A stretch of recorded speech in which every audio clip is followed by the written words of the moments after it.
Moi, je comprends la violence, enfin... Pardon? Je comprends la violence. Je comprends la violence. Vous comprenez la violence? Oui, je comprends la violence des gilets jaunes. Ils manifestent, ils voient leurs amis, leurs camarades, ils sont exaspérés par leur situation sociale. Pas vous laisser. Enfin, c'est votre. Mais comment vous... Je dis pas bravo, je n'applaudis pas. C'est condamnable, mais je le comprends. On a affaire à un peuple.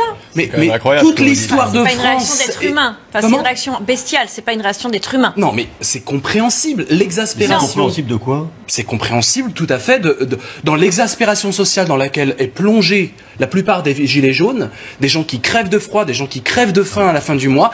Heureusement que les millions de Français qui crèvent de faim et qui crèvent de froid n'ont pas ces réactions-là, sinon ce serait la guerre civile en France. Il y a la loi. Non, je dis, je comprends tout à fait qu'il y a un mouvement d'exaspération et que d'ailleurs il y a eu aussi. Ça, c'est différent. Comprendre l'exaspération est une chose, comprendre la violence en est une autre. On peut comprendre la violence. On n'est pas en train de discuter pour essayer de comprendre d'ailleurs autour de la table. On n'est pas dans l'irrationalité. Vous êtes philosophe, mais vous maîtrisez mieux les mots que moi, mais comprendre la violence, là, vous avez semblé la justifier quand vous dites. Il y a une violence policière en face aussi qui est tout à fait condamnable. Quand on voit Didier Andrieux à Toulon, ah oui, ça n'existe pas la violence policière. Est-ce que vous êtes tous autour de la table en train de dire que la violence policière n'existe pas? Je suis en train de vous dire. Le monde, c'est la nature humaine.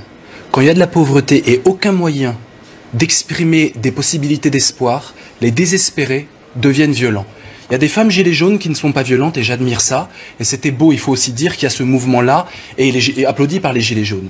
Mais à un moment, l'exaspéré, le désespéré, qui n'en peut plus, on lui dit tais-toi, non seulement tu es accablé par la misère, mais on ne te laisse pas la possibilité d'exprimer, eh bien c'est une violence compréhensible, normale, et c'est bizarre que ça fasse scandale sur un plateau.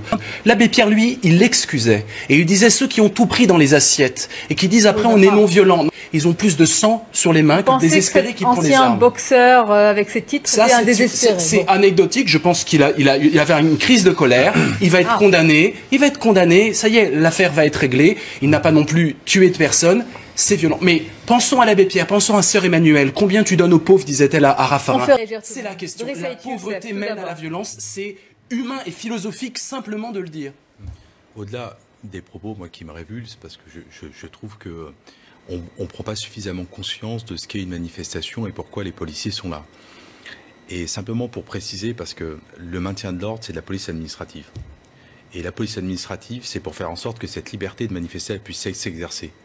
Et c'est la raison pour laquelle le policier qui a été sauvagement tabassé par ce boxeur n'a pas bronché. Il a pris des coups.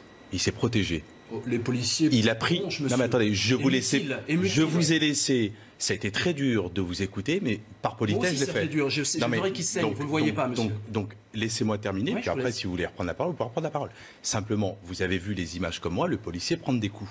Parce que sa mission, c'est de protéger. Et pourquoi on n'accepte pas que les manifestants passent sur un pont? Tout simplement parce qu'il y a une scène et que c'est pour éviter que, quand il y a trop de personnes sur un pont, ils puissent basculer, puissent tomber dans l'eau. C'est une mesure de sauvegarde. Après, vous avez employé tout à l'heure, et j'ai écouté ce que vous avez dit, sur l'utilisation du flashball.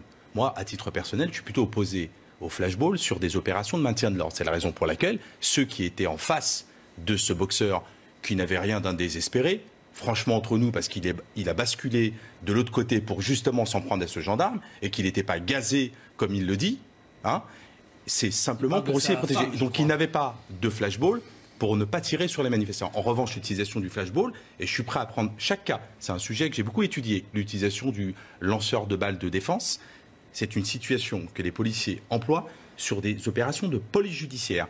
Aujourd'hui, vous avez deux types de police. La police administrative, on protège les manifestants pour faire en sorte qu'ils manifestent tranquillement.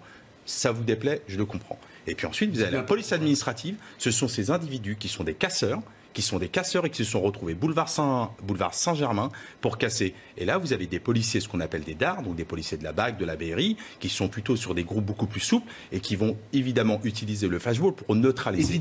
La jurisprudence. Attendez, on va en parler. La jurisprudence, on va revoir les images. Est suffisamment claire là-dessus. Donc, simplement, quand on parle de quelque chose, il faut savoir connaître. Et quand il n'y a rien qui justifie, de tabasser un policier par ailleurs. Absolument rien. Ni des citoyens.